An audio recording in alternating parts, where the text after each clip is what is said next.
Assalamualaikum anak-anak, bagaimana kabarnya hari ini?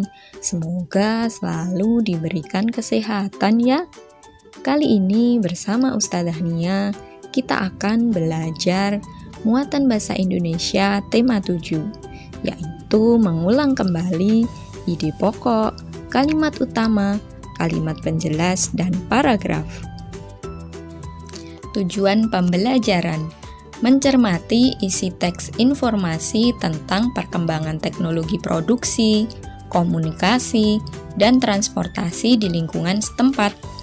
Yang kedua, meringkas informasi tentang perkembangan teknologi produksi, komunikasi, dan transportasi di lingkungan setempat secara tertulis menggunakan kosakata baku dan kalimat efektif. Apa itu ide pokok? Ide pokok adalah ide atau gagasan yang menjadi pokok pengembangan paragraf. Sebuah ide pokok terletak pada kalimat utama. Bisa dibilang ide pokok adalah apa yang sedang dibahas dalam paragraf tersebut. Beda kalimat utama dengan kalimat penjelas. Kalimat utama adalah kalimat yang di dalamnya terdapat ide pokok. Kalimat penjelas adalah kalimat yang menjelaskan kalimat utama. Contoh kalimat utama dan kalimat penjelas dalam bacaan. Banjir sudah menjadi hal yang biasa di kota Jakarta. Hal tersebut disebabkan oleh banyak faktor. Pertama, sungai atau saluran-saluran irigasi tidak berfungsi dengan baik. Kedua, pendangkalan sungai dan sulitnya proses normalisasi sungai. Ketiga, kurang pedulinya warga dan para pengusaha terhadap lingkungan dengan budaya mereka membuang sampah dan limbah di sungai. Terakhir, pembangunan gedung, jalan, dan bangunan lainnya yang membuat tanah susah menyerap air. Selain itu, pepohonan hijau juga menjadi berkurang dan menyebabkan keseimbangan alam terganggu sehingga menjadi banjir. Dari bacaan itu, bisa kita ambil ide pokoknya, yaitu penyebab masalah banjir di ibu kota, dan itu ada di kalimat utama yang bunyinya, banjir sudah menjadi hal yang biasa di kota Jakarta. Hal tersebut disebabkan oleh banyak faktor. Jadi, dari kalimat kedua sampai kalimat terakhir adalah kalimat penjelasan. Macam-macam paragraf berdasarkan letak kalimat utamanya. Yang pertama, paragraf deduktif, yaitu kalimat utama terletak di depan atau di awal kalimat.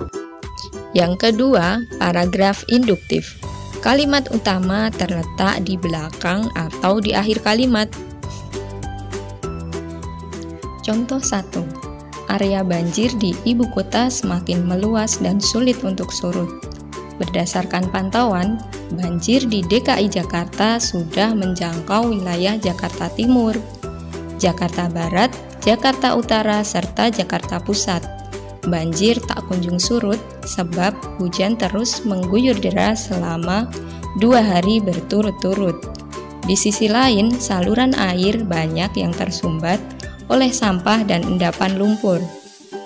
Alhasil, sejumlah warga terpaksa mengungsi ke kawasan sekitar Jakarta yang tak terdampak banjir seperti ke Depok, Bogor, dan Tangerang. Dan setelah kita membaca bacaan tersebut, ide pokoknya yaitu area banjir di ibu kota semakin meluas dan sulit surut. Kalimat utamanya yaitu area banjir di ibu kota semakin meluas dan sulit untuk surut.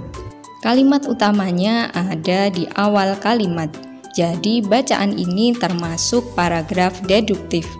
Sedangkan kalimat lainnya, yaitu kalimat kedua sampai kalimat keempat adalah kalimat penjelas.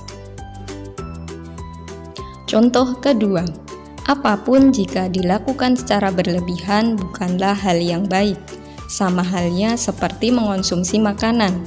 Terlalu banyak makan juga bisa mendatangkan berbagai macam penyakit, misalnya saja obesitas, serangan jantung, stroke, atau penyakit-penyakit lain seperti kolesterol dan gula. Untuk itu, makanlah sesuai dengan kebutuhan tubuh demi menjaga kesehatan jangka panjang. Ide pokok bacaan ini yaitu makanlah sesuai kebutuhan. Itu terletak di kalimat utama yang berbunyi, untuk itu makanlah sesuai dengan kebutuhan tubuh demi menjaga kesehatan jangka panjang. Kalimat utama ini terletak di akhir paragraf. Jadi bacaan ini termasuk paragraf induktif. Sedangkan kalimat dari pertama sampai keempat dia termasuk kalimat penjelasan. Perbanyak membaca supaya lebih mudah menentukan ide pokok dan kalimat utama. Membaca sendiri mempunyai banyak sekali manfaatnya, meningkatkan kemampuan berbahasa, mengembangkan imajinasi, melatih daya ingat, memperluas kosakata, menambah pengetahuan, menambah kreativitas, melatih konsentrasi, dan lain-lain. Perintah membaca juga disebutkan dalam Al-Quran, yang artinya bacalah dengan menyebut nama Tuhanmu yang menciptakan, yaitu pada surat Al-Alaq ayat 1. Membaca di sini dalam artian luas ya. Jadi kita belajar pengetahuan umum maupun pengetahuan tentang agama. Ingat kalimat yang sering ada di perpustakaan yang bunyinya buku adalah jendela dunia. Jadi seperti yang Ustadz Felix Xiao katakan, ilmu itu ada di mana-mana, pengetahuan di mana-mana tersebar, kalau kita bersedia membaca dan bersedia mendengar. Sekian yang dapat Ustadzah sampaikan. Sampai bertemu di video selanjutnya. Ustadzah mohon maaf jika banyak salah kata. Ustadzah akhiri, Assalamualaikum warahmatullahi wabarakatuh.